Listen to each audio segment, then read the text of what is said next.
for coming.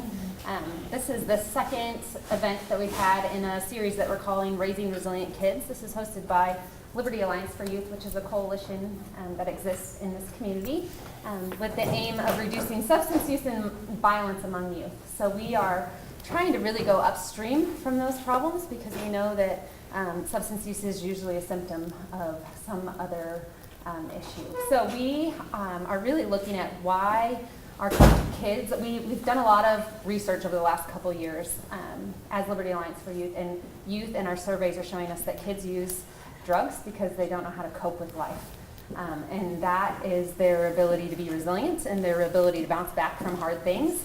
And so we are just trying to equip parents' skills and capabilities this year to help their kids bounce back. And we hosted a series on stress earlier this year, just teen stress, and it was very well received. And the overall feedback from that event was technology is like the stressor and causing a lot of problems at home and in their kids. So I am so excited for tonight. We have a wonderful speaker here. This is Dr. Natasha Burgert. She is, I'm sure you'll tell a little bit about yourself, but she's a pediatrician at Pediatrics Associates here in Kansas City. And she is like on NPR. If you're ever listening, if you're like a 89.3 radio, you'll like hear her all the time, right? How often are you on? At least a couple times a month. They let me play. They let me go around and play. So she's a local expert. Also, definitely respected on the national news, and is a spokeswoman for a lot of health issues among kids. And so she is also an avid user of social media and using that in her practice, in her practice in her medicine. And I think that's just cool because we would never want to invite a pediatrician who is anti-social media to something, to this conversation, because we know that it's a part of our lives now and it's not going away. So excited for her to have this presentation. She'll take it from here. If you have, I think there's plenty of time for questions, right? Yeah, there should be. Yeah, and discussion. So do it as much. Yeah, get comfortable. Perfect. Thank you so much, and thanks to you for that introduction, Mrs. Bruce. Like she mentioned, my name is Dr. Natasha Burgert. I am a general pediatrician. A full-time pediatrician is what I do. That's my real job. And like she mentioned, I do a few other things. Let's make sure that this works. Oh, no. Sorry. I do a few other things. I am a spokesperson for the Academy of Pediatrics, so I do have some natural, and the reason that, I am a spokesperson for the Academy of Pediatrics, but that is not my role here tonight. My role here tonight is as a parent and as a pediatrician myself to talk about how media is important. The reason that I mentioned the spokesperson gig is it has afforded me to be able to have a seat at the Council of Communications and Media. So for the research that I talk about tonight and for the issues that we're talking tonight, I've talked firsthand with the scientists who are putting this issue together, and certainly at the forefront of the Academy's concern about media in our youth. Like Mrs. Bruce mentioned, I'm also use social media as my own. I have KC Kids Doc is my blog with the associated social channels, so I'm familiar with all of these channels as a user as well. And most importantly, I'm a mom too. I've got a 5th grader and a 2nd grader at home, and we're in the Blue Valley district, so we're not too far from you guys. And in all these roles that I have, there's one thing that kind of runs true, and that's that I care for children, and I advocate for children in all different respects. And I'm certainly one of the first pediatricians who's had to navigate media as part of that education and parenting within my own practice, and certainly one that's raising 2 kids at home, just like most of you who are really just looking for answers and help. What I've learned in my job over the years, and I've done this for almost a decade now, is that parents really do want the best for their kids, and that's why you guys are all here, right?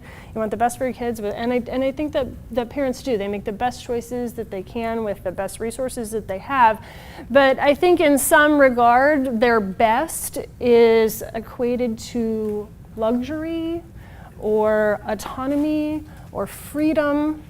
And that is not the best that I'm going to be talking about tonight. I'm talking about the best that comes with the hard work of parenting, the discipline, it comes with the rules, it comes with the limits, it comes with the patience, it comes with the hardship, the inconvenience.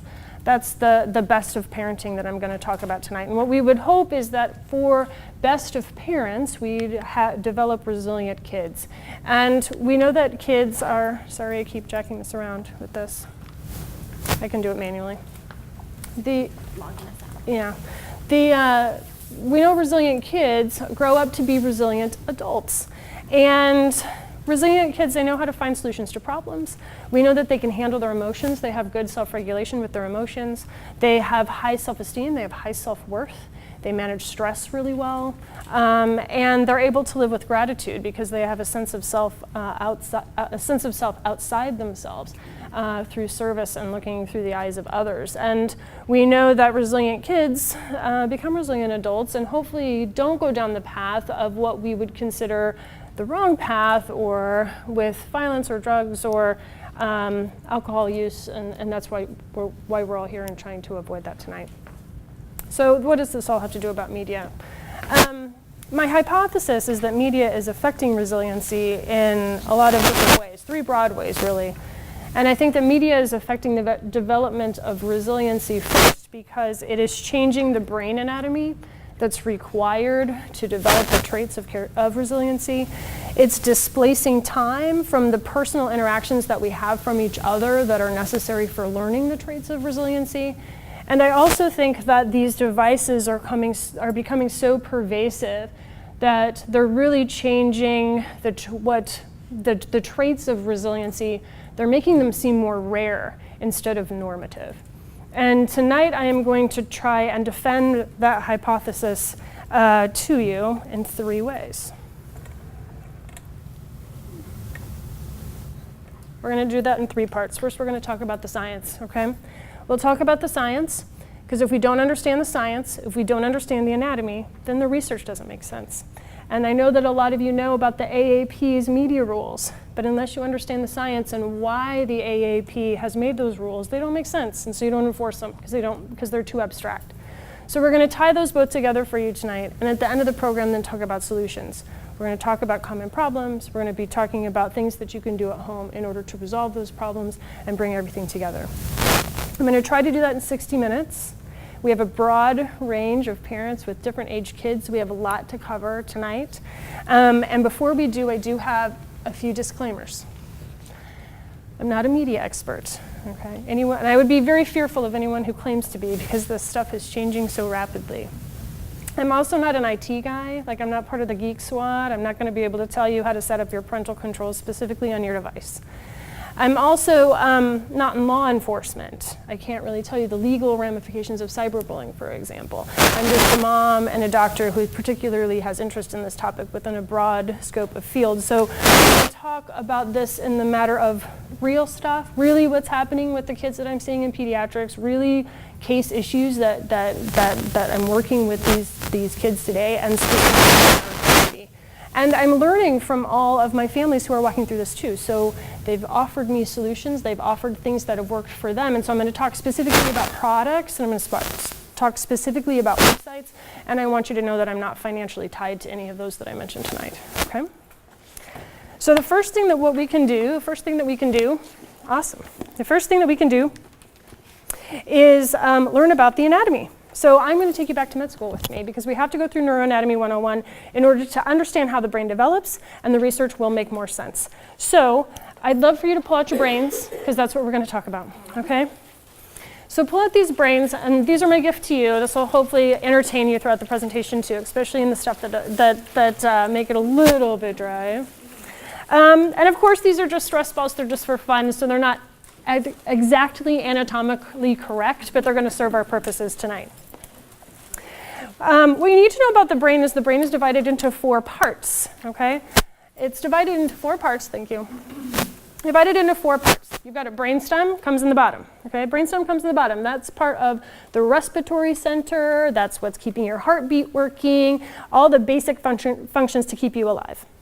Right towards the back of the brainstem is something called the cerebellum. The cerebellum is important for movement, it's important for balance, it's important for coordination, for taking in those sensory experiences and making our body move into that.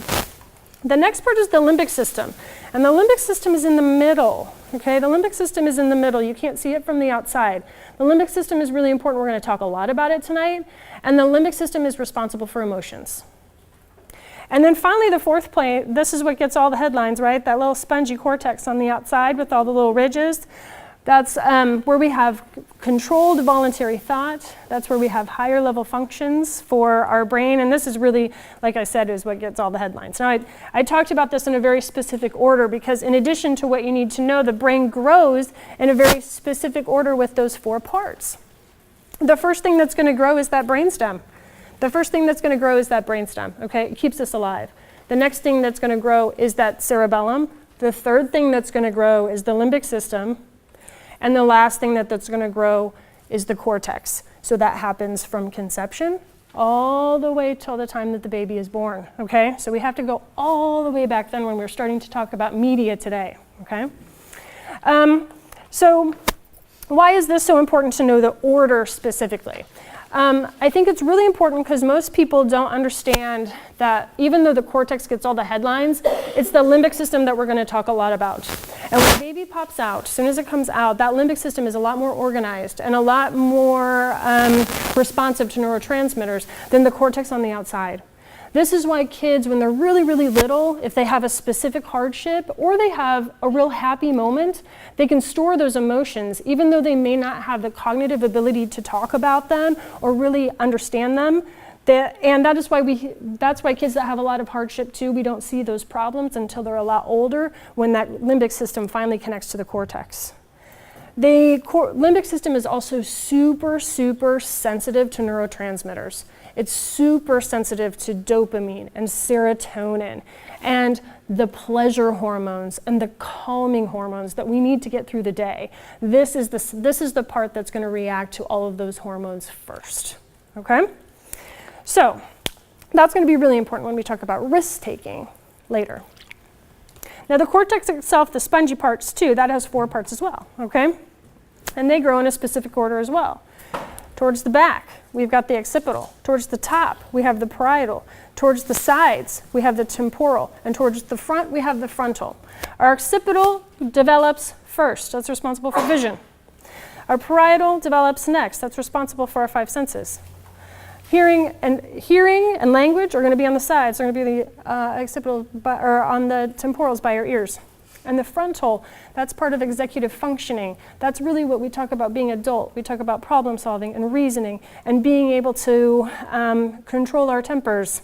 All happens in the front, and that part develops last. So again, occipital, parietal, temporal, frontal, all based on biological cues that cannot happen any faster than biology allows it. So we cannot confuse age and maturity with the ability to have executive function. That does not come until later. Let's put that together on the next slide. Actually, that's our 4, keep going. Brain development over time. So let's put those concepts together. I want you to notice a couple things on this graph. This is a really cool graph. Age of 5, age of 20. Notice at the age of 5, that hot zone right in the middle, that limbic center. See how more active and more organized it is right when that kid is 5, right during those preschool levels, okay? As that kid ages, then we see more organization to the brain. It's going to happen in occipital, parietal, temporal, and frontal. Notice this is not until 20 that you see that much organization in the frontal lobe. So again, you cannot confuse age and you cannot confuse maturity with the ability of the frontal lobe to function. And that is, again, important when we talk about risk-taking. Now, the brain also doesn't grow. You'll notice the brain grows bigger in size, but it doesn't grow bigger like other organs. They also have some really special things, special ways that the brain grows that's also really important when we're talking about neuroanatomy and brain development. So what I'd like you to do next is pull out your neurons, okay? These are your neurons. These are your neurons. Neurons are in the cells of the brain, cells of the entire neurologic system. And what's important to know is when you pop out and you come to this earth, these are all the neurons you're ever going to have. So congratulations, this is all you got, okay?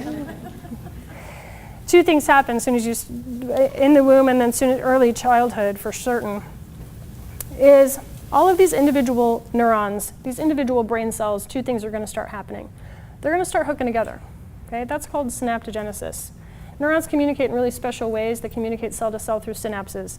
And so as the brain grows, and as we're talking about the occipital lobe, and the parietal lobe, and the temporal lobe, and the frontal lobe, this is all helping in a very organized manner, and all of these neurons are starting to stick together. A second thing is also happening called myelination. Myelination is where fat is going to go around each neuron, just like the insulation around an electrical line, okay? So it's going to wrap around, that fat's going to wrap around every individual neuron through the entire nervous system in order for the electrical signal to transfer really, really quickly from one neuron to the next. So those two things are happening insanely fast, especially during early childhood, okay? It's happening so fast, and those connections are happening so often that it's actually called synaptic overproduction. Okay? You have so many connections between these cells. You have more than you can even handle. And so the body really is cool in the fact that it's going to organize and going to optimize its energy and space for only the neuron pathways that are used. Okay? So next comes the next part. After you have all of these synapses all over the place, what's going to happen is if this connection is not used, that connection from the limbic system to the cortex is not going to be used, it's going to get pruned. It's going to physically disappear, okay? So over the course of time, if these pathways get lost, they're never coming back. They're going to be gone. And a great example of this is how infants are able to hear every sound of every language. But over the course of time, they're going to really dive into and make the connections deep within their native language. And by the time they're adults, it's really hard to identify sounds of other languages. We've all experienced that. That's exactly the result of pruning. Okay, so that's happening all throughout life. Okay, so go to the next slide there. And this is a cool electron micrograph. Okay, so what this shows on the top is a neuron after synaptic overproduction, and that same neuron after pruning. So you can see how those connections are physically gone. We lose them if we don't use them, okay? Now traditionally, if you would have talked to us about 10 years ago, we would have said, well, this only happens in childhood. That 0 to 3, that's like our main time when we're gonna have all of this overproduction and we're gonna have all of this pruning. But what we found in the last decade is that's not true. If we look if there's actually a period of a second phase of synaptic overproduction. It happens right before they go into puberty. So 11 for girls and 12 for boys. That process happens again when we're making all of these connections again, more myelination, more activity, more synaptic overproduction, and another round of pruning. Another round of pruning takes place between the ages of 13 and 18. So much so that between the ages of 13 and 18, most kids are losing about 1% of their gray matter every year, okay? So let's put those together too in this last slide. Here's our brain over time. This is all these synapses growing. Right at that first week, look how thick and healthy that limbic system right in the middle looks. That is the organized place when those kids are going through early childhood. As the kids get bigger and bigger and bigger, that the brain gets more organized. There's more synapses, there's more myelination, it comes up into the cortex. But as you can see over time, the different areas of which one that we would expect, occipital, parietal, temporal, and frontal, are getting prioritized for that myelination and synaptogenesis first. So, what does this all mean, and why is this important? When we're talking about the brain, and we're talking about this really important process of building these connections, myelinating them, and then pruning them off, we have periods of growth that are called sensitive periods. And what we've learned is these sensitive periods happen over time. Like I mentioned, it's not just the 0 to 3 set anymore. These sensitive periods are happening all through adolescence. We believe until up into the age of as late as 22 to 25. And so as much as we want to prioritize early education, and I completely agree that it is absolutely vital we do, there are other areas, especially during preteen and teenage development, that if we're not focusing our energy, we're going to be losing connections if we don't build them. Jay Geed is a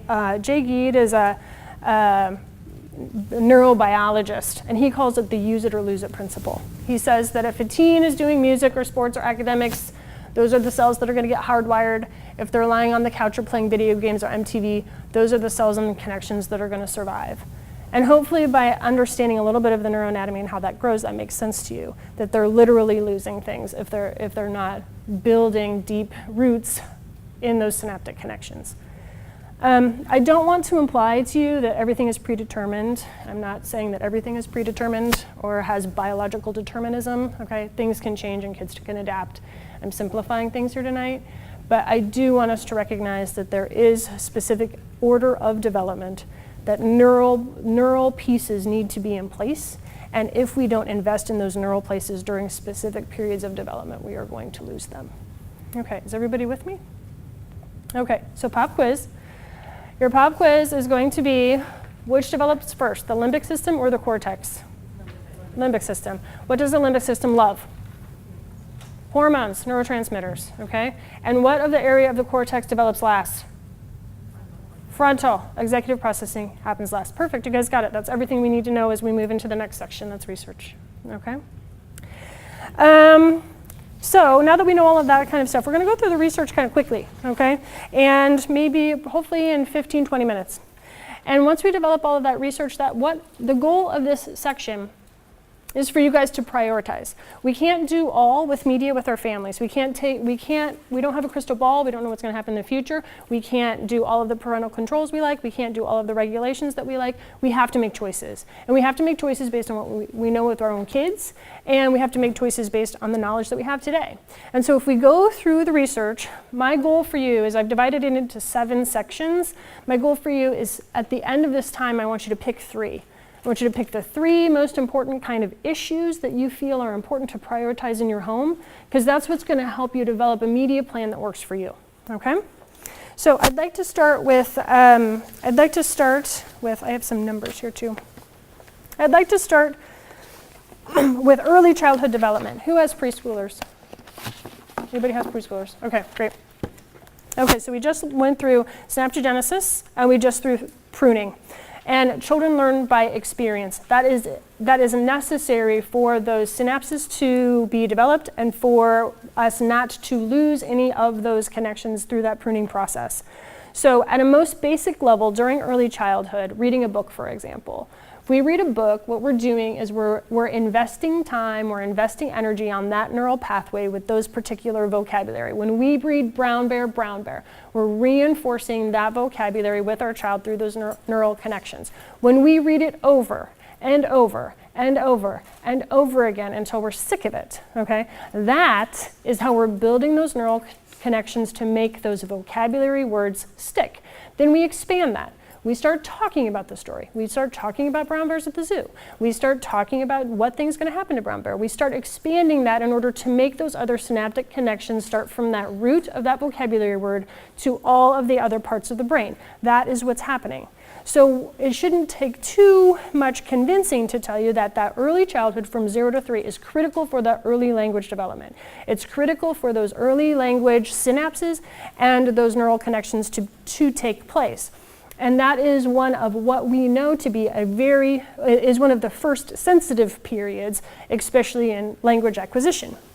What we know too is that repeated studies show that excessive media use is associated with language delay. Why do we know this? We know this because I think we have over 1 million kids that we've studied now too on longitudinal times. And can see a very dependent pattern based on the number of hours that they use media and their relative risk of language delay. For example, Korean study, huge study, 500,000 kids. 2 hours of media use was 2 times associated with language delay. 3 hours of media use was 3 times associated with language delay. It's very correlative, and that's been reproduced. The reason that we think this happens is because it's displacing the time that we're talking to our kids. It's displacing the time that we have conversations with our kids and reading stories. It's really displacing that give or take, that dynamic interaction that we need to make all the synapses work and all of those language building blocks work. That leads to word gap. I don't know if you guys in resiliency have talked about word gap, but that is the difference between early learners and rich resources versus poorer resources. There's a word gap that's associated with early learning success. And so word gaps exist when we don't hear words or talk about words quite as much, and we're noticing that media is contributing to that gap. Less words heard, less words spoken, increase in the word gap, and problems with literary skills. But we also know that background TV is associated with language delay as well. You don't just have to be using the media to see the deficit. We also think that's because of distraction and lack of focus. You also have to be focused on those neural pathways in order for them to be developed. And if you're distracted by background TV, that doesn't happen. We know kids under the 30 months cannot learn from passive media, even Sesame Street, even those nice little things that we give them when we think that it works. But when we see passive screens, we don't have something, it's called a video deficit, where kids don't have a frontal lobe that's required to translate something that's on a 2-dimensional screen into a 3-dimensional space. And so this is where we get fooled by marketing.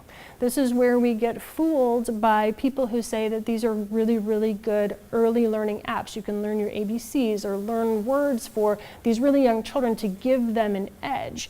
And I think we get tricked by that marketing because we like our devices and we think we get benefit from them, and we translate that benefit to our kids that does not exist.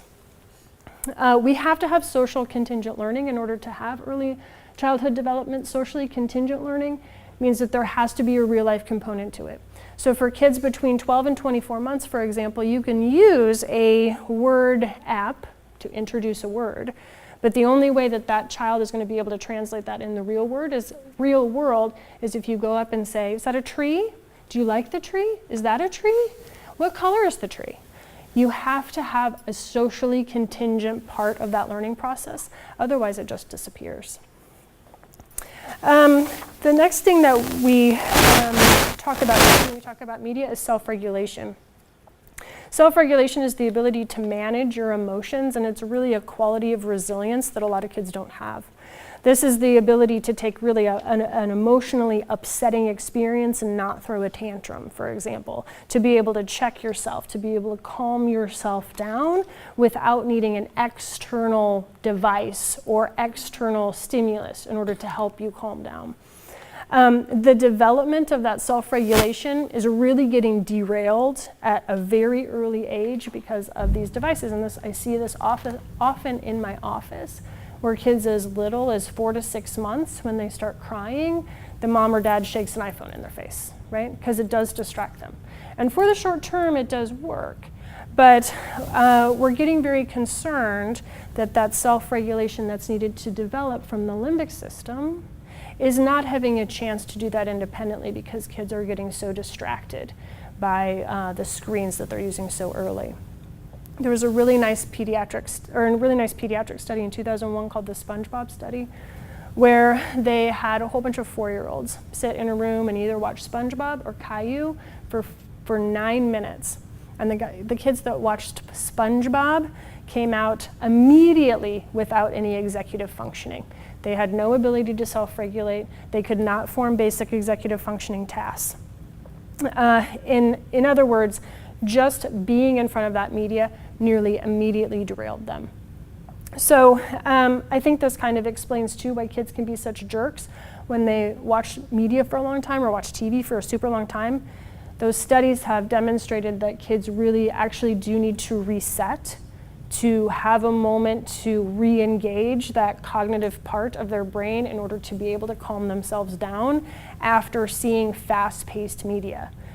So one of the things that for self-regulation that we have learned from a lot of these studies that have been reproduced in a lot of different ways is that if having quantity is a hard part in your family to manage, especially for the young ones, that it's hard to control the amount of minutes, that quality matters. and that it's best for you if you're having difficulty controlling that quantity to really be more vigilant about the quality that you choose for your kids. And Common Sense Media, who you will hear me talk about a lot tonight, is a beautiful resource for you in order to do that. So there are tools to help. We know that this, we also know too that cumulative hours associated with poor impulse control, mental flexibility, theory of mind deficits, which are really important. Theory of mind deficits are the ability to look at someone else and recognize their emotion. So kids are losing that emotional relationship. And we're also, this is a hotbed of research in ADHD, that especially for these young kids, are we hardwiring the brain to need this fast-paced, frenetic stimulation in order to function properly. ADHD is a real thing. I'm not going to argue that tonight, but there is a difference in the way that kids with ADHD use media. And so if you have a kiddo that has attention issues, the way that you parent media is going to have to be different. And we have resources for that as well.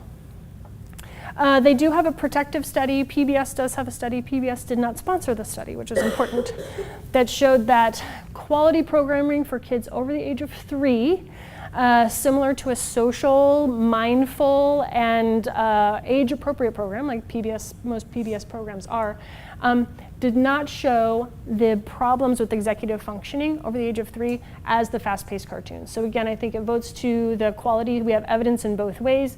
We have evidence on the decline with certain programs, and we have evidence on the up with others. Emotional growth. Characteristics of resilience. You have to have connection with each other, right? You have to have the ability to cope with hardship. And that requires emotional maturity. And emotional growth requires 3 things. It requires time, it requires focus, and it requires patience. There are two big researchers, especially with teenagers and emotional growth, kind of 2 camps of why they think that emotional growth is stunted with media overuse. One of them is Brian Primack. He says that we've evolved over millions of years to respond to eye contact and touch and shared laughter and real things right in front of us. And if the smartphones are getting in between the ability to engage with that face-to-face interaction, it's a big deal. And Paul Ashley is actually at KU. And he says during his teenage years, it's important to train our prefrontal cortex not to be distracted. So what we're seeing in our work is young people are constantly distracted, so they're less sensitive to the emotions of others. So it's not just emotional strength within ourselves, it's also recognizing and interacting when we're talking about peer-to-peer violence and understanding emotions in other kids. The only way that you get emotional support is to be able to practice these skills with people who love you. You have to be with people in which emotional experimentation is a safe place. For most kids, that happens in their home. And it's also a very multi-channel experience. We have to be able to have that emotional connection to ourselves. We have to be able to talk it out. We have to have that eye contact in order to get necessary. And with times on the screen, we're not getting that. There's 2 places that emotional growth is really a hot topic right now. First is cyberbullying. And there's a clear overlap between cyberbullying and traditional bullying. Estimates are going to be 10 to 40% of youth. We did a survey over at St. Paul's last year with 6th graders. The 6th graders over there said, I think our question was, have you ever received a text or message that made you feel angry or sad? And of that group, 61% said yes. So I think a 10 to 40 estimate is kind of low. This responds to our dopamine hits, and our neurologic sensitivity to that emotional center, to that limbic center, right? That's going to be the hottest, most organized, most adaptive part of our brain, especially during young childhood. There's been a recent study that was really nice that showed that cyberbullying and kids that are affected by cyberbullying, the greatest effect is when they're youngest. So kids that have smartphones in 2nd and 3rd grade are the ones that are being most emotionally affected by cyberbullying. And this just makes sense, right? You're getting a device in their hand where they can be cyberbullied, number 1, but they also have this super imaginative and engaged limbic system, this emotion center, without having any ability to connect that to the cortex to even understand that what the bully said is not true, or that what the bully said is not right. That connection does not exist, and so we're giving these kids really young exposure to these type of problems. This correlates too with adolescents. There was a huge study of 500,000 adolescents in our nation, in the U.S., that basically said that the more time they spent on screens, they were more likely to be depressed. The less time that they spent on screens, the less likely they were to be depressed. We've seen this before. I think we have to remember that second synaptogenesis, that second pruning, how we're bathing these neurons and these connections with these neurotransmitters as kids age, especially into teenage years. We can't forget that that's still happening. And I think that the impact of these is just so great is because that limbic system is so sensitive to those dopamine hits. And it's just so difficult to be able to navigate the cognitive experience of someone being mean to you when you don't have those connections. The really good and a really important part here is the biggest protector against cyberbullying, and I would say biggest protector against depression and anxiety in our teens too, is an emotional connection with mom and dad. Not that you have time with them per se, because that's not necessarily true. I have lots of kids who spend lots of time with their parents but aren't emotionally connected. But it's an emotional connection, that investment of being a safe space, one that you can talk to and one that can help you navigate through that is the biggest protector that you can have. One piece of data that I think is really important here, and we kind of alluded to it too for the good and the bad, is as the media gets more pervasive and there's more social isolation because of the screens, we're seeing two very important things, and that is since 2007, the rates of teen-to-teen violence have dropped. The rates of teen suicide or homicide have dropped. Kids aren't spending time with each other anymore, so they're not killing each other, but they are killing themselves. And so now with the increased rates of suicide in the it's been 24 years, but now the rates of teen suicide are higher than the rates of teen homicide. And I know that though that is really complicated, suicide is complicated, mental illness is really complicated. But I don't think that we could ignore emotional maturity and isolation increasingly with these screens as part of that problem. But I'm not all here to be doom and gloom, okay? There are social and relational growth that does happen on social media. And when I talk about social media, I'm talking not just about the networks, I'm also talking just about messaging and texting and online gaming and anything where you have those social connections online. Kids are communicating across great distance, they're keeping up with relatives, they're being very socially engaged, they're having civic engagement, they're doing amazing things with these international research projects that they tell me about. There's a lot of good things that come from having this ability to really communicate with anyone at our fingertips, with the caveat being this, and this has been studied a lot too, of what kids use social media successfully and what kids don't. What they've found is the kind of interaction really matters, okay? So adolescents who have used social media passively, they just are observers, they're just lurking, is an increased risk of depression. Kids that use it actively, where they're engaging and they're following peers and they're posting stuff, they don't show that association with depression. A really cool study recently was on Instagram and kids using Instagram. And they found kids that follow strangers on Instagram, higher rates of depression and lower self-worth. Kids that follow friends on Instagram, there's less social comparison, and so it wasn't as significant for their levels of mental health if they were following friends. So I think for us, certainly social media is not an area that we can ignore. And again, we'll talk about tools on how to follow them. But I think what's most important here is we get really drilled down onto how much, and especially in the teenage years, that's really gets obscure and hard to define. So maybe it's how. Maybe it's how we're using the channel, not so much where, because Snapchat's going to be something else tomorrow. It's just going to be a different platform.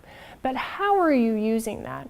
Are you just following? Are you following your friends? Or are you following strangers? Are you following leaders? Are you following artists and musicians or whatever their interests are?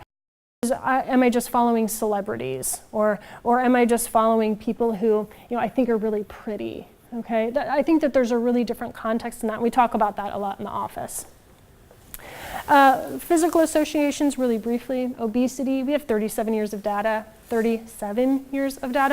say that the more you use media, the higher your BMI. You guys have heard this a million times. But there is something magical about that 2-hour mark in all of these repeated studies. We do not see that association for kids under the age of under 2 hours of media use per day, with one exception. And that was a recent study of 2-year-olds that showed that their BMI increased for every hour of media per week. Okay, so their argument was that 2 hours was too much. So if a genetic predisposition for weight challenges is in your family, I think media time is something you need to consider. I also know too that there have been studies the opposite way, that they've done really good interactive studies with media. If we decline the media, we see declines in BMI, so it is a workable tool there in order to decrease BMI as well. Sleep is critical. Taking into a phone, we know it delays sleep onset, it causes sleep disruption, less quality of sleep, less duration of sleep. Sleep in my world is super formative. It's involved with your immune system, it's involved with your memory development, it's cognitive function, it's behavior for the next day. Sleep is so vitally important for our bodies, and a whole different talk in itself. So I think that there are a lot of times where our brains don't get that rest that they need. We're seeing the consequences of that next day, and we're seeing it in health. Plus, it's just really not prioritized in our society. I think what's interesting too, especially with kids on with social media specifically, is where they've done studies, is as you drift off to sleep, your cortex quiets. Okay, your cortex quiets. It's starting to settle your body down, but your limbic system is still wide awake. That emotional center is still wide awake. And so as these kids are drifting off to sleep, and that rational reasoning that they do have starts sleeping, that emotional center is still very much triggered by what they're seeing online. And this happens to all of us, right? Everything's worse in the middle of the night. We're not thinking rationally. It's always a crisis in the middle of the night. And our moms always said, just wait till the morning and everything will be more clear. And that's true because our cortex wakes up. So as if our kids are drifting off to sleep and they're flipping through Instagram and they're seeing a party that they weren't invited to, and they're seeing kids that are, they're seeing someone who physically might be more desirable, or if they're getting particularly a negative message, especially when that cortex is asleep, that's a critical time for that limbic system to be like, all right, that's going to keep you up later. It's really going to be disruptive, and it's going to just fade those connections and make them deeper for those anxiety and depression feelings that kids get. Let's talk about risk-taking really briefly. We've talked about the frontal cortex, we've talked about that limbic system, and we have to remember that in the presence of peers, that desire for reward, that dopamine hit to that limbic system is completely going to override the cognitive ability to determine right from wrong. Okay. Now, it's not necessary. If it was just the limbic system in its entirety, we would think toddlers were bigger risk takers, right? Because the toddlers have a greater proportion of that limbic system working. But what we know from risk-taking behaviors in adolescence is it's the limbic system that's working plus that dopamine hit. And when you get those together, that's when risk-taking behaviors happen. And it's always amplified with testosterone and with estrogen, with those other pesky hormones that are amplifying this problem. Several studies have said that emotional content with the pleasure hormone is which is avoiding the reasoning of risk. High media use is associated with high-risk behaviors. This is very, very clear. Everyone just wants to party like their friends are partying, so they want to look into that and look at the actual content of what they're looking on social media in order to determine risk. So we also know too that kids see kids' friends drinking, they see friends blacking out, they see friends using drugs on their social channels. Most kids are exposed to that by the age of 15. For those kids who are seeing those images, it's making that behavior more normative. And so we're seeing 3 times more use of alcohol and 4 times more use of marijuana if you are seeing those images on your social feed. So again, following friends, knowing who they're following, and that time there too, just that exposure. So quantity matters. We don't want to see those behaviors being normative. I think one of the things too that's particularly frightening for me is about 5 years ago, most of my girls who do self-harm behaviors like cutting, I usually ask them, what do you use and how did you learn to use it? About 5 years ago, they would have said, I do it with my friends. That was probably the most common response I would get. And without heads and above, most recently it is, I learned how to cut on Instagram, or I learned how to vape on YouTube. That they're actually learning these behaviors from these channels versus just the exposure to their friends. I think this is important too as a pediatrician for kids that have those mental health issues. When we have these limbic systems really ramped up and they're getting exposed to these high-risk behaviors, if kids are already on the edge with maybe some hormone dysregulation that's promoting feelings of depression or feelings of anxiety, it's so related to smartphone use with those associated complexes that I really think part of a crisis management would be removing the smartphone from your kid while they're going through crisis. That's really hard for parents to do, but I've seen amazing results. Therapy works better, medication support works better if we limit that exposure. I have no evidence to that, that's just my experience. I'm putting sexting under risk-taking as well, because we know that sexting is not associated with mental health issues. That was previously thought, that has been debunked. Sexting is associated exactly just like any other addictive property.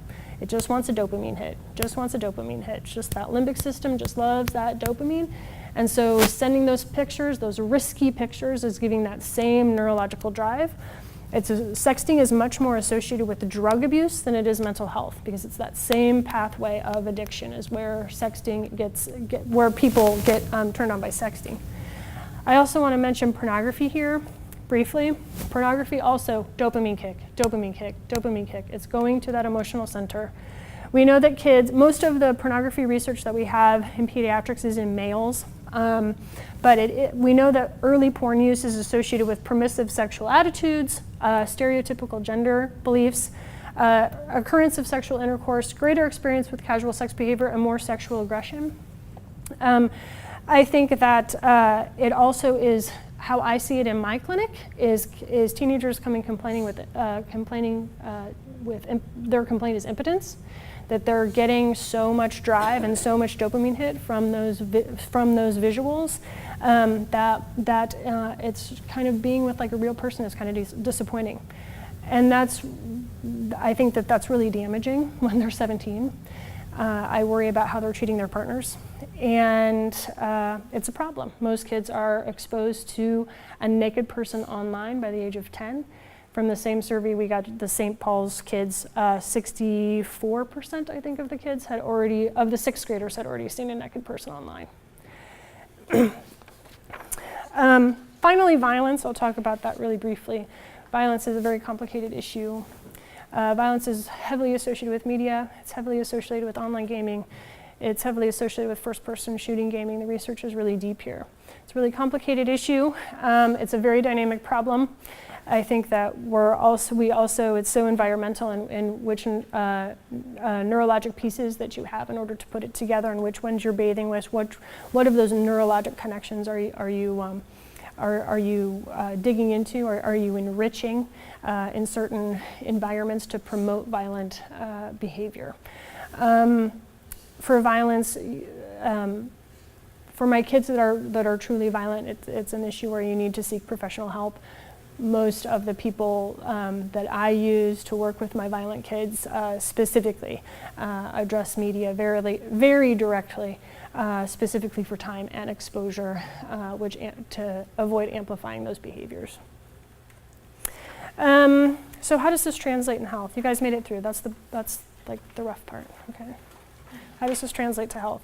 These are the issues that I'm seeing in the office that are associated with media. Certainly young kids and behavior issues.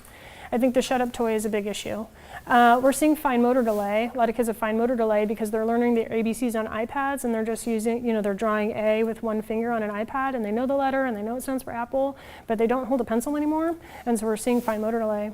I'm seeing a lot of discipline techniques that don't work, and I think that has to do with a lot of that self-regulation that's not there. So traditional discipline methods, when parents are doing it right, aren't working because those neural connections to have that emotional response to that discipline aren't there.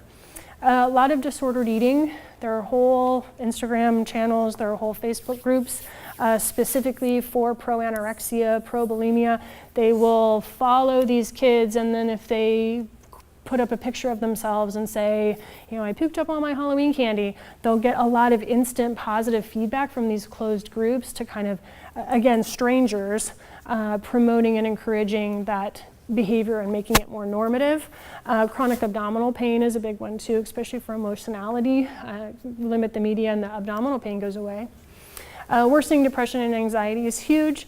Cutting suicide planning. When kids come to me and say they're suicidal, I ask, what's your plan? How are you going to kill yourself? And they can tell me very complicated ratios of medications, for example. And I'll be like, how did you learn that?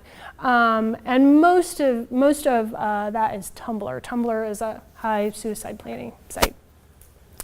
School absenteeism, school failure, academic issues, legal trouble, weapon possession, all of that stuff that can improve if media is controlled. We've talked about impotence and early exposure to explicit material.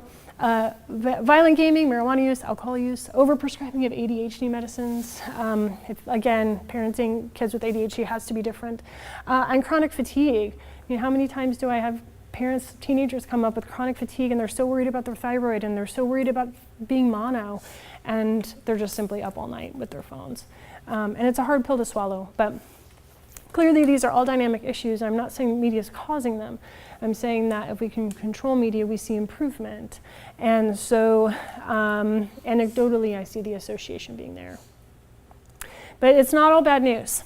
I've seen many kids, many high-functioning kids that are wonderful with dynamic families who use Instagram awesome, and they have these really, really cool projects, and they're doing just fine, and the kids are going to be okay, all right? And so let's talk a little bit about the solutions to the problems that we've had. Before we do that, I want you to turn, since we've kind of gone through all of those different things, and you guys stuck with me through all that research stuff.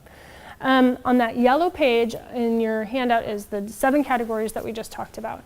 And I think as we start to think about our own media plan, I'd love for you just to take a second and just talk about like the top 3. What are the top 3 things in your family, the top 3 categories in your family that are going to be most important to you when you think about making your media rules and working on your media planning?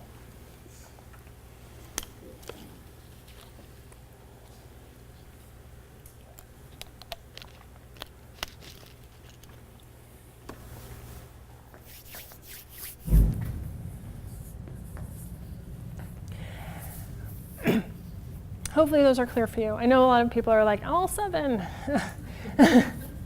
But we can't do everything. We can't do everything all at once. We got to focus our energy a little bit. And we've talked about tips and tricks kind of throughout that of what the research says is true. So now I'm going to kind of put on my just experience hat and talk to you guys about some solutions and all that kind of stuff now that we can actually talk about the real stuff. Hopefully when we're talking about rules though, and we're talking about those regulations and talking about those boundaries, I'm really hopeful that talking about the neuroanatomy and talking about the research is helpful in your framework of importance. That was the point of talking all about that stuff. The good news is digital parenting is just parenting. We're going to be using the same concepts of what we would think a good parent is going to be. Those are the same concepts of what you are going to be doing when you're parenting media. You guys are all here. You guys are all engaged in this particular part of your kid's life, and it can't be ignored. So you're already heads above the rest, because a lot of parents are just like, I'm not tech savvy, and kind of put their head in the sand when this is a very dynamic and important and exciting part of their lives, and being a part of it is actually really entertaining. The thing about parenting, though, too, is digital parenting doesn't happen in a vacuum.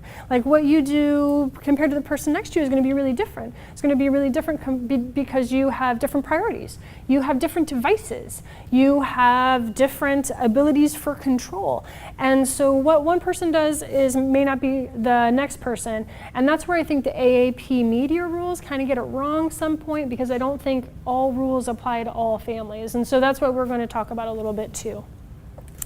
So before we talk about, let's go one more. So after going through all of that neuroanatomy research, and we're thinking about our own homes and how we want to navigate that media, we have a lot of variability. but I have 3 hills that I die on. So I'm going to talk about my 3 hills. And those of you who know me and those who have been in my office know what my 3 hills are. And if you can, these are the 3 hills that I think are the most dynamic, that they're most important. They're probably the hardest. It's not easy, but I think when you put all of that research together and you have all, and combined with the experience of what I see, if we can prioritize these 3 hills, you are headed for success. My first hill is no tech until 2 words. Okay, it's a little bit different than the Academy's no tech till 2. You might be familiar with that one. It was recently changed in the Academy stance last year. We talked a lot about synaptogenesis, overproduction. We talked about pruning. We talked about the importance of early childhood development. We've talked about the formative language barriers and the formative language connections that happen during such a short period of time, usually between 18 to 24 months. Now, I have some kids that are advanced. I have some kids that are relatively slow. But right around the 2-year mark, give or take, is the milestone of putting 2 words together. Do you remember that for your kids when they started to say want cookie or go up? They're starting to put 2 cognitive, a small phrase or a 2-word phrase in order to get something that they want. That's a huge developmental milestone in a lot of different ways, but it should make sense, right? Now we know that they have the emotional connection to someone else to be able to ask for a want or need. We also know that they have the different places in the cortex available where those synapses have happened to have multiple words of language where they can choose. We also have the ability to have trust. We also have the ability to have options, okay? And so that milestone is really, really big. It's not just about the language. It's complicated with a lot of different brain parts. So for some kids can accomplish that at 18 months. Some kids at 18 months can tell me, have 3 to 4 word sentences. They know their colors. They know their shapes. Am I worried about that kid having time on the iPad? Not really, because I know that they've hit that developmental milestone. I know that those synapses and those connections are there. But I have 3-year-olds that still can't put 2 words together. So in my opinion, it would be more important for that particular child to delay the distraction from that media, knowing that it's not, that they have the video deficit and it's not socially contingent, until they develop that skill. And so that's why I slightly disagree with the no tech till 2 rule and kind of change it to no tech till 2 words, and that's the first hill I die on. The second hill I die on is device-free family meals. You guys have heard this one too. Let's bring resiliency back into this equation. We can't prepare for everything. It's not our job to prepare for everything. We can't avoid every exposure to substance online or to pornography online. We can't do it. So what we can do is build into our kids around it. The research on family meals is so deep. It's less drug abuse, better grades, better relationship with peers. It's multi-dynamic. It's building that connectiveness. It's rituals and it's traditions. And it's so undervalued in a typical busy life. But here's the good news. The good news is that with all of that family meal research and all of that benefit, getting that emotional stability and that emotional connection, mom and dad, doesn't have to be a 5-course homemade meal 7 nights a week. All of those family meal studies that show these significant benefits are just 4 times a week, 18 minutes each. And I think we can devote that to our families. I think we can give our kids 4 nights a week, 18 minutes of uninterrupted device-free time. And I would also say it doesn't have to be dinner. It could be breakfast. It doesn't have to be at home. It could be out to eat. And that's another place where I feel like people just let their kids kind of use those devices when they eat out. I can't imagine that that's not what they're doing at home. And so regardless of where you are, if we're around the table, it's the emotional connection, it's the comfort food, it's the conversation, it's the family tradition, and that's the second hill I die on. The third hill I die on is no screens in the bedroom. I used to ask my kids a long time, do you have a TV in the bedroom? Nobody has a TV in the bedroom anymore, but they all have got their iPads and they all have got their iPhones. We've talked about the cortex sleeping. We've talked about that emotional limbic system that's really revved up, especially at the time of sleep. We know that the blue light, the LED screens and all this kind of stuff, we're jacking with our melatonins. All that stuff is true. But most importantly, we also know that that's when kids watch porn. We also know that that's when kids do a lot of the cyberbullying. That's when they have crazy Snapchat conversations.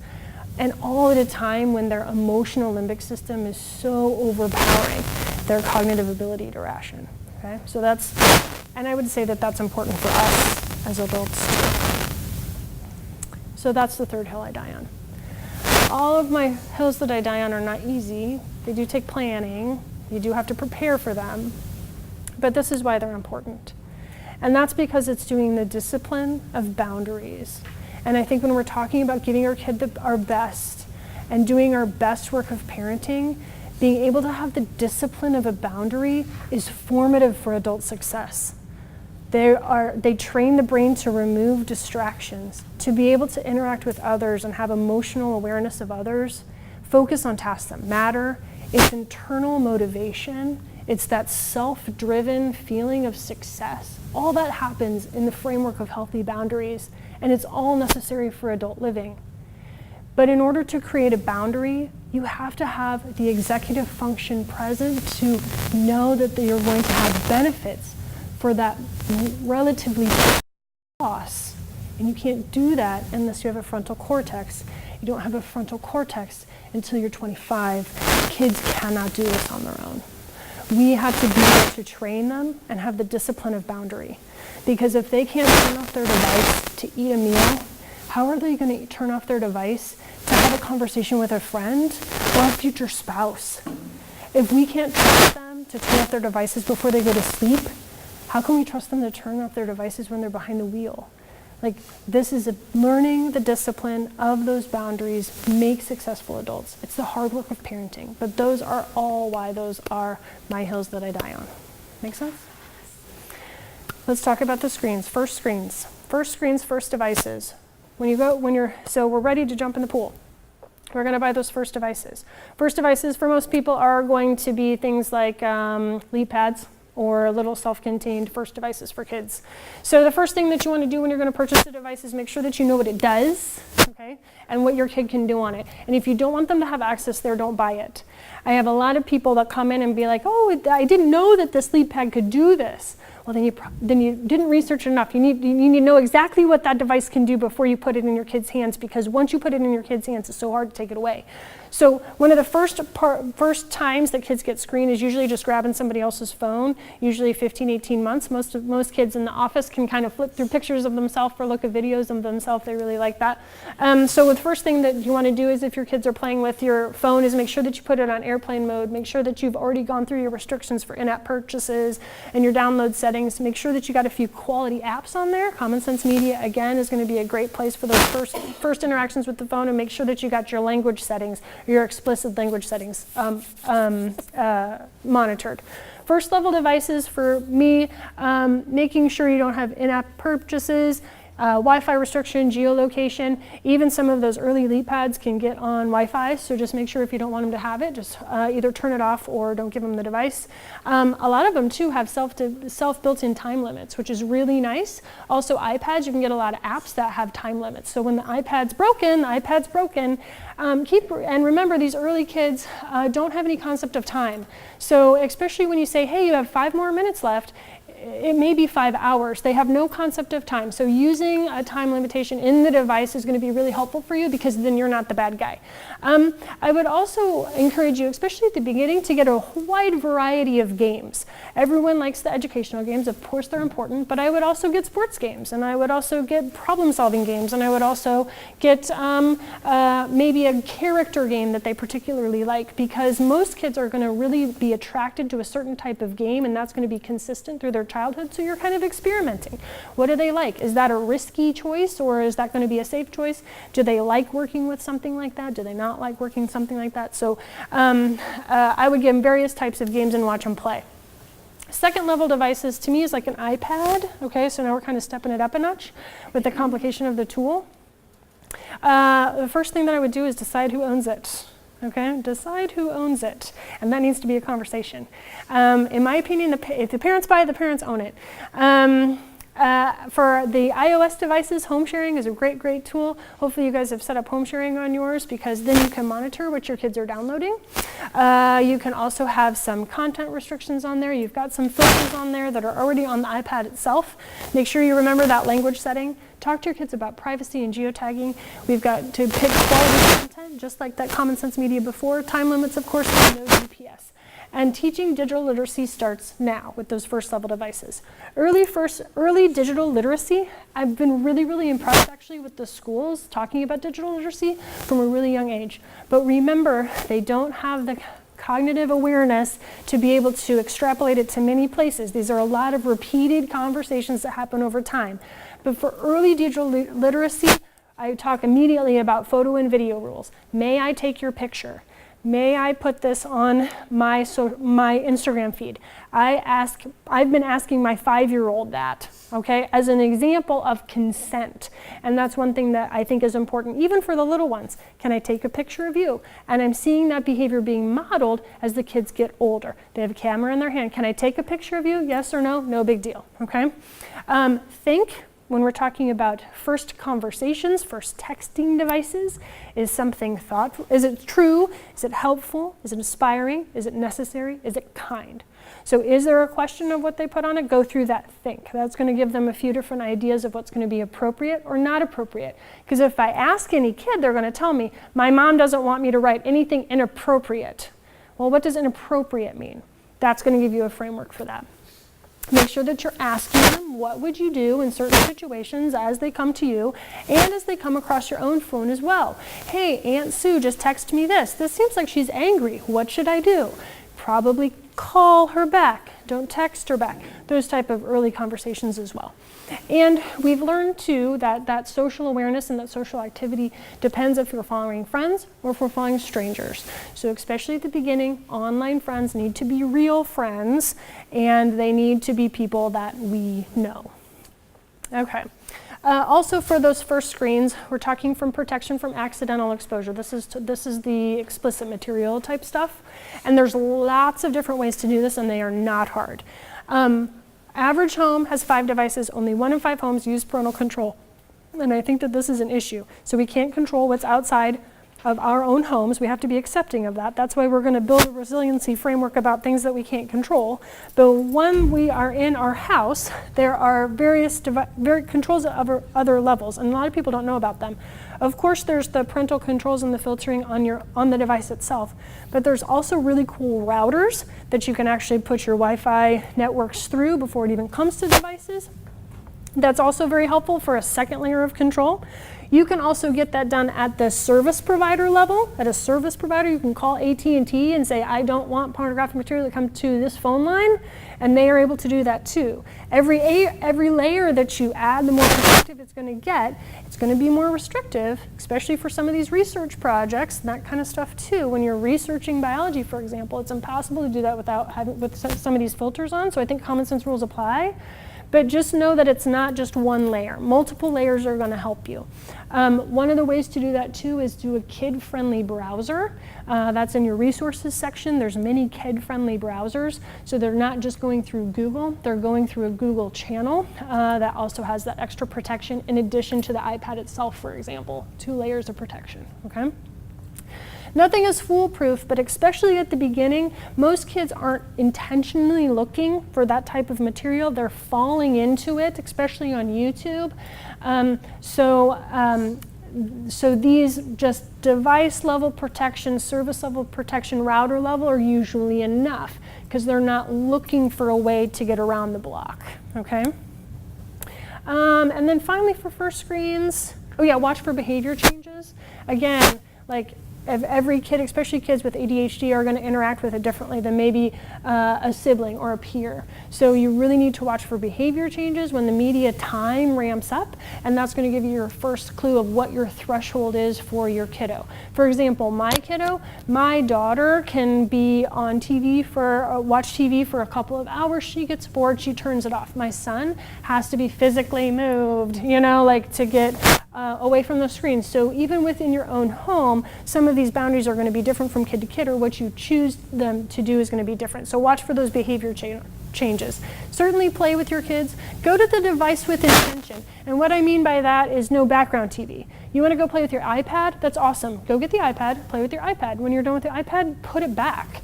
Don't just have it be lying around or constantly on, because that's only going to increase the number of minutes that they use it. And demonstrate responsible use yourself. They are always watching you. And unfortunately, I still have to put in this slide of what I think is responsible use for an adult, because I see exactly the same behaviors in a teenager. If a teenager, and I'm starting to do their physical exam and I'm talking to them, and they just pick up their phone like right when I'm trying to auscultate or look at them, I turn around and their mom's on their phone, okay? So they are modeling this behavior. So here are my tips to that. And first thing in the morning, please greet a human. Don't just spend time with your phone. Immediately stop to greet your children. This is self-esteem building and self-worth. That I'm dropping what I'm doing, I'm opening my arms, I'm giving you eye contact, and I'm so happy to see you. I am happy you are home. And that doesn't happen if I'm scanning and searching. That is self-esteem. Immediately stop when someone's helping you, like a wait service, or if you're in the wait staff, or you're in a line somewhere and it's your turn. If you're at the doctor's office, if somebody's trying to help you, you might want to put your phone down. Be the first to demonstrate that boundary. Be the first to put your phone away at the dinner table. Be the first to put your phone in the charging box at night before you go to bed. And of course, have responsible use behind the wheel. We gave these kids at St. Paul's, we gave them, I don't mean to pick on St. Paul's, I just think it was a great example. We gave them little stop signs in their bags. And we said, as soon as your mom or dad brings out their phone behind the wheel, I want you to hand them the stop sign. And all of those stop signs were gone within 12 hours. So we know we have to model this behavior because they're watching what we're doing, and especially the ages between 9 and 11, they're great little police, but then they're going to be, when they get a little bit bigger, they're going to model that behavior themselves. I would also challenge you to parent like a CEO. It was very well known that Jobs and Gates did not give the kids their devices. Gates didn't give his kid a smartphone until she was 14. Jobs rarely had an iPad in the home. The reason I bring this up is because early introduction, we've mentioned this many times before, based on anatomy, based on research, early introduction when that limbic system is really hot is going to be most impressionable on these kids, and building in those limbic connections. There's a great organization called Wait Until 8th. Has anybody heard of Wait Until 8th? Wait Until 8th is a grassroots organization out of Dallas of a group of parents who are starting to organize the delayed introduction of the smartphone until 8th grade. What they're doing is, it's actually really novel, is they're having peer-to-peer, parents talking to parents and saying, hey, I've signed this pledge. And they talk to their peer group, they talk to their kids in the same class at school, and once they have 10 families within that same class sign up, then the pledge is active. What that's doing is two things. First, it's having parents talk to parents about this problem, but it's also having a group of close together peers decrease that social pressure of everybody has one, and having allies within their own class of kids that don't have smartphones. Flip phones are fine, flip phones are a connection, but it's that later introduction to the smartphone. So if you're interested in that, Wait Until 8th is something to check out, and that's in your resources. Let's say that you're ready to get a smartphone started. Let's talk about, just real briefly, about smartphone smarts. Make sure that you prepare that phone before you give it to your kid. You want to make sure that you have got controls and settings on there the way that you want it to restrict that phone down. Having them open the box and just have an iPhone is really serious business, especially when you're talking about giving to a 13 or 14-year-old. They don't understand all of the potential of that tool. So go ahead and unbox it. Common Sense Media and Cool Mom Tech. Those are both great places you can go that says, what do I do before I give my kid the iPhone? What restrictions should I put on it? How am I going to lock this thing down so I have a better understanding of how they're using it? Monitoring quality and quantity is still vital. We have to remain that vigilance. And I would also empower you that you have the right to monitor these phones. These devices are yours. You are the owner. That should be a relational agreement between you and your child to let them know that this is a gift to you, and this is also something that I have the right to monitor. And that's trust building for trust building for both the parent and the teenager. I've seen kids do this beautifully. I even had one kid just a few weeks ago who had recently come out to her friends that she was gay. And I said, well, do your parents know? And she says, well, she looks at every text, so I bet she knows now.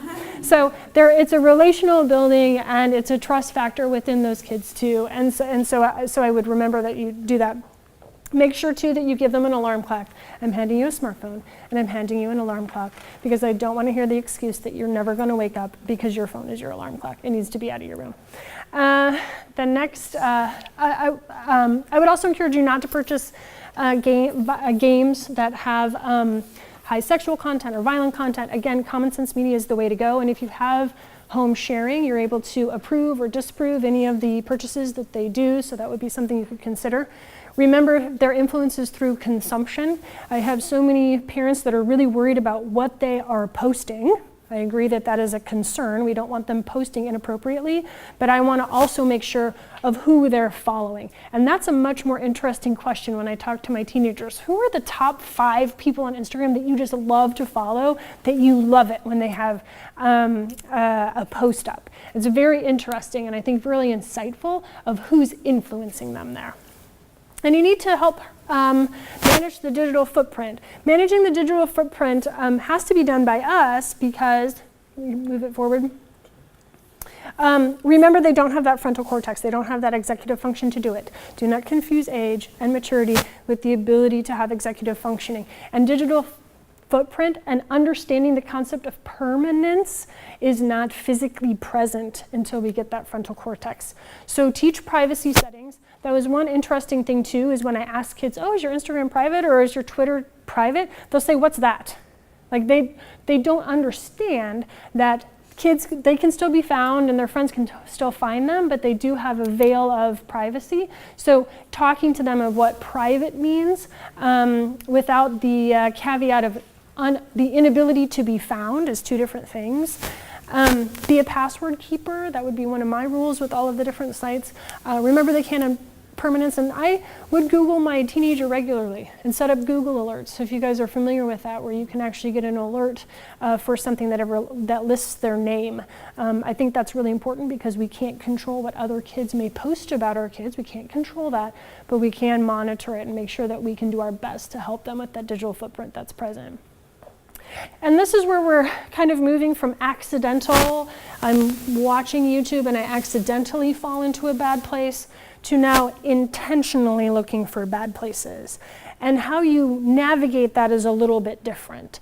Again, keeping the device out of the bedroom will really help you in this regard. Keep your TV and your computers in common areas. A lot of the content on a lot of games is like the game is to get around the parental filter. Okay, so knowing exactly what they're doing with that gaming is important. Making sure that they're not having just their headphones on the whole time and you can't hear the conversation that's happening with online gaming. Make sure geotagging is off and understanding that risk exposure for those groups. Do your history reviews. You can see where they've been on Google. At least I have a really nice success rate of being able to just look at a kid's history. Pretty much they'll give me their phone. I don't think they're that, most kids are not that savvy to get rid of that trail. So looking at histories is really easy to see what they're searching. And then monitoring software. Monitoring software or spyware are 2 different things. I have a couple of a few monitoring software companies that a lot of my families use in your resource section. What these do is they are attached to the device and basically say where your kid has been, how much time they've spent there. That's where you can see what they're posting on social media. That's where you can see where they're following. These are really dynamic tools that should be in place for kids who have challenges with boundary control. You don't need to have them for every kid, but certainly for some kids that are having issues with those boundaries, you have to have some sort of way to be able to navigate a really wide space efficiently. And so these programs will give you like daily recaps or weekly recaps of how much time and where they've been and all this kind of stuff, so you don't have to look, for example, in every single app, or you don't have to have the phone in order to do it. They can be out and about, and you can just kind of look from on site. I don't think this should be done in secret. I think the child should know that they're being monitored. I think that that's important. And hopefully if they have a good relational connection with you, they'll understand the reason why. However, I do have some families for kids that really are in crisis that do install spyware and do hack the phones. And I think for some kids that literally their lives have depended on what families have found. So I think we have to be realistic when it comes to the health and safety and monitoring this. And then every child under the age of 18, if you pay the bill, you can monitor. And I think that kind of serves to the who owns the device situation. Okay, I went through all of those quickly. Does that all kind of make sense? Okay. In your back, I've talked about all the different things that I've talked about are in your resources section. So I've got all the different websites that I've mentioned, all of the different parental content, all of the different monitoring sites. These are all things that either I've used myself or that my parents have used as well. In addition, I have little descriptions of what you're going to find there, okay? I also have all of the sources of all of the studies that we talked about tonight. So so you have a deluge of information for all of this stuff. And it's not to overwhelm you, it's simply because I know that each one of you is going to walk out tonight with a different idea of what's going to be important. But from my angle, I really think that what's most important is maybe not what parental control device you have or what particular monitoring app you choose. I think it's building into resiliency, and I think it's building into our limbic system and working around the media so that when things do come into play that were unexpected, you have better faith in your kid to be able to have the ability to navigate it on their own. I have a list for you of all different things that you can do, all ages, that build into resiliency. I have a list for you of things you can do to build into that limbic system, right? To learn how to grow those synaptic connections deep and strong, so when they do find places where they are uneasy or when things or challenges come their way, they're able to navigate it with better success. And instead of the conclusion to all of this, really now this is a starting platform. On your green page, you'll see the top 10 things I want you to do next. Based on those 3 things that you have decided are most important to your family, I want those to be front and center as you're going through the list of those 10 things that I want you to do next. I really think that there's some great books. I have a book list for you, but not just books. I actually wrote down specifically the parts of that book that I think are really important. And so I want you to pick one. Look at those different books on the book list. Find out what matters to you. ADHD, violence, all of those different things, they're addressed in all these books, and I have them here too if you want to look at them, but pick one of those. Continue your education. Make sure that there's Common Sense Media newsletter that you can follow. There's the AAP guidelines that you can follow. There's a lot of different tools at your resources. So as a next step to you, I would encourage really you to leave here and then do the hard work of the conversations, deciding those boundaries that work best for you, and everything that you need is in that book. Okay? I appreciate your time and attention. I'm sorry I went long. I'd love to have some conversation. I'm here as long as you want to. Yes?